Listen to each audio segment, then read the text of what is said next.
Қайырлы күн, сіздермен бүгін Рататуй мультфильміндегі оңай көкөністерден әзірленетін тағамды дайындаймыз. Видеоны аяғына дейін көріп, менің YouTube каналыма жазылуды, лайк басуды ұмытпаңыздар. Рататуй тағамы көкөністерден жасалынады. Бізге осы әртүрлі көкөністер керек. Ең алдымен қызанақты осылай бөліп аламыз. Үстіне ыстық су құямыз. Қуырған кезде бізге помидордың қабығы кедергі жасамау керек.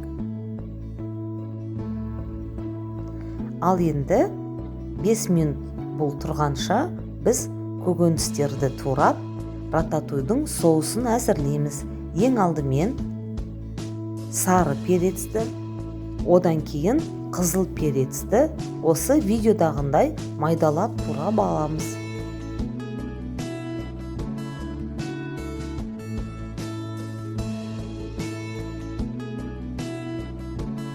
Қызып тұрған табадағы майға осы перец, болгар бұрышын әбден қуырып аламыз.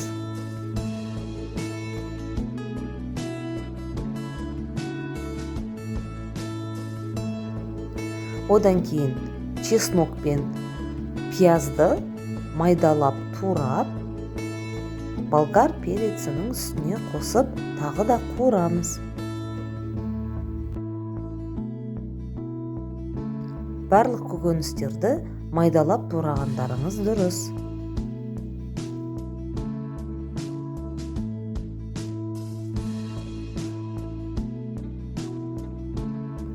Ыстық суда тұрған қызанақтарымыз дайын болды. Міне осылай қабығы өте оңай ашылады. Қабығын ашып, оны да майдалап турап, табамызға салып, қуырып аламыз.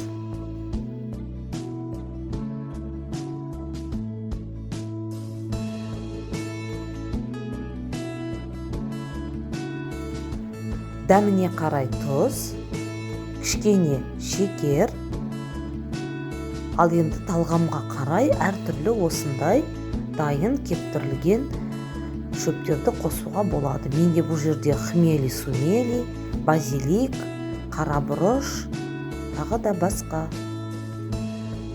Сонымен қатар бір қасық томат қосып, әбден бұқтырамыз.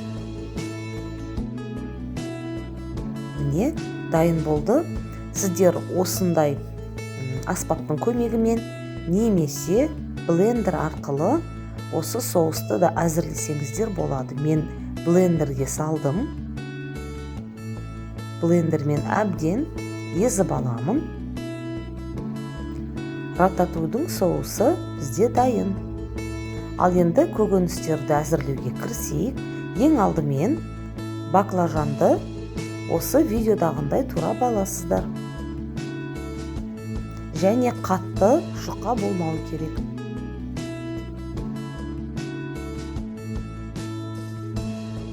Дайын баклажанды арнайы мискаға саламыз. Үстінен керегінше тұз сеуіп, салқын су құйып, басқа көкөністер дайын болғанша бір 15-20 минутқа қойып қоямыз. Өйткені баклажанда ашты дәм бар, сол кетуі керек.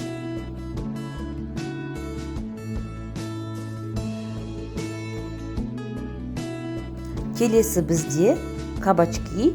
Осы жерде цукини қоссаңыздар да болады кабачкимен қатар. Тура баклажан сияқты тураймыз. Сонымен қатар қызанақты да дәл солай. Міне баклажанның көріп тұрғандарыңыздай аштылығы шықты, оны төгіп тастаймыз. Соусымыз да дайын. Ал енді рататуйды бірге жинайық. Соусты арнайы духовкаға төзімді осындай ыдысқа құйып аламыз. Соусты жартысынан көбін құйып, аз ғана мөлшерін қалдырсаңыздар да болады. Енді рататуйды осылай түсіне қарай жинаймыз. Баклажан, кабачки, помидор әрі қарай тура осылай қайталана береді. Және де ыдысымызға саламыз да салғаннан кейін тура осы ретпен түгел бірінен кейін бірін қойып шығасыздар. Қалған соусымызды арасына тағы да қосамыз. Рататуй дайын. Духовкаға салмас бұрын әртүрлі дәмдеуіштер, хмели-сумели, базилик, кинза, қарабұрыш, тұз, кішкене шекер және де оның үстіне сұйық май қосып, әбден араластырамыз. Дайын болған кезінде рататуйға осылай құйып аламыз.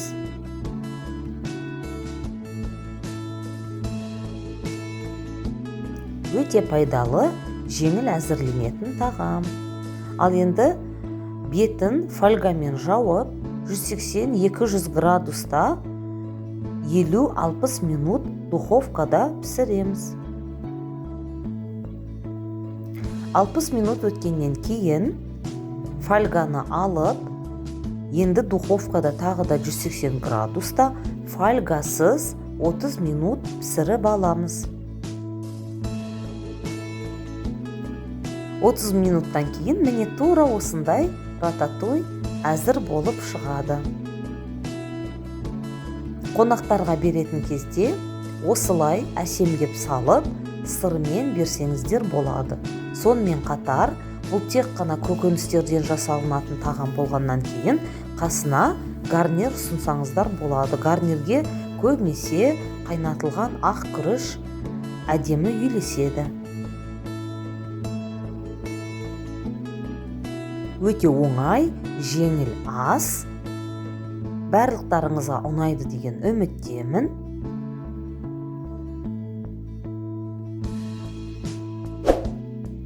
Дәмі сондай әдемі, сочный. Менің каналыма жазылыңыздар, лайк басуды ұмытпаңыздар. Видеоны соңына дейін көргендеріңіз үшін рахмет.